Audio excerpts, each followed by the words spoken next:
আসসালামু আলাইকুম। এখন আমরা দেখব 11 নম্বর সমস্যাটা। 11 নম্বরে বলা আছে একটি গাছের পাদদেশ থেকে 20 মিটার দূরে ভূতলে কোনো বিন্দুতে গাছের ছোড়ার উন্নতি কোণ 60 ডিগ্রি, তাহলে গাছটির উচ্চতা নির্ণয় করো। এর আগে 10 নম্বরে আমরা বের করেছিলাম মিনারের উচ্চতা দেওয়া ছিল, আমরা বের করেছিলাম মিনার থেকে দূরত্ব, আর এখানে গাছ থেকে দূরত্ব দেওয়া আছে, গাছের উচ্চতা বের করতে হবে, অর্থাৎ দুইটা একই রকম সমস্যা। তাহলে মনে করি যে আমরা এটা একটা গাছ, মনে করি বি একটা গাছ, এই গাছের উচ্চতা নির্ণয় করতে হবে। ধরি এই গাছের উচ্চতা এইচ, এখানে দেওয়া আছে গাছের পাদদেশ থেকে 20 মিটার দূরে ভূতলে, মনে করেন যে পাদদেশ থেকে এখান থেকে এখানে 20 মিটার দূরে বিস ইকুয়াল টু 20 মিটার দূরে সি বিন্দুতে ভূতলে উন্নতি কোণ, এই কোণের মানটা হচ্ছে কত ডিগ্রি?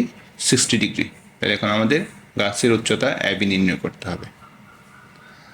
এখানে আমরা যদি গাছের সাথে ভূমির মধ্যবর্তী কোণ 90 ডিগ্রি, তাহলে ভূমির এক্ষেত্রে আমাদের 90 ডিগ্রি হয়, এই যে সমকোণী ত্রিভুজ হিসেব করলে এই যে 60 ডিগ্রির সাথে বিসি আছে, বিসি হচ্ছে আমাদের ভূমি, এবি হচ্ছে উচ্চতা।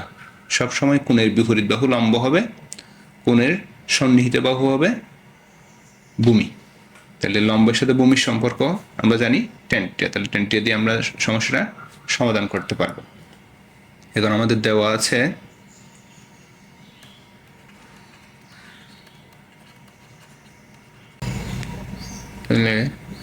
আছে গাছের পাদদেশ থেকে দূরত্ব।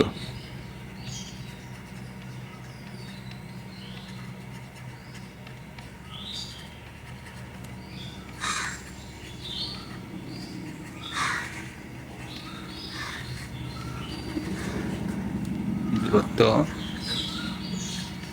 বিসি সমান 20 মিটার, শীর্ষের সাথে উন্নতি কোণ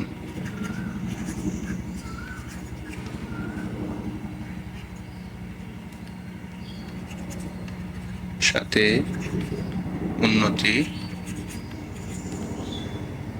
এসিবি সমান 60 ডিগ্রি। ধরি গাছের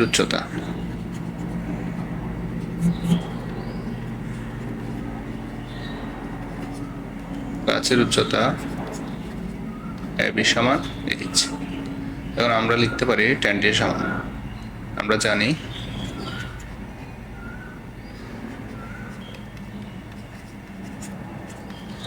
জানি tan এসিবি সমান লিখতে পারি লম্ব বাই ভূমি, অর্থাৎ AB by BC.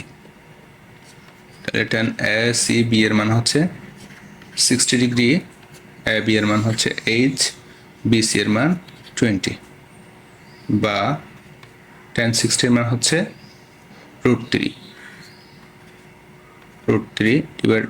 Equal to H by 20, বা এইচ ইকুয়াল টু কত হয় আমাদের? এইচ ইকুয়াল টু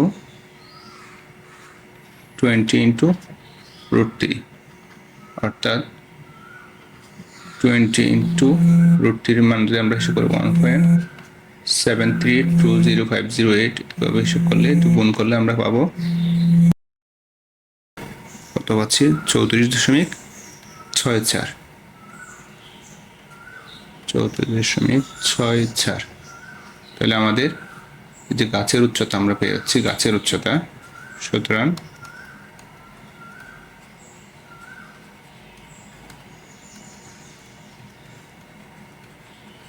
গাছের উচ্চতা 34.64 মিটার।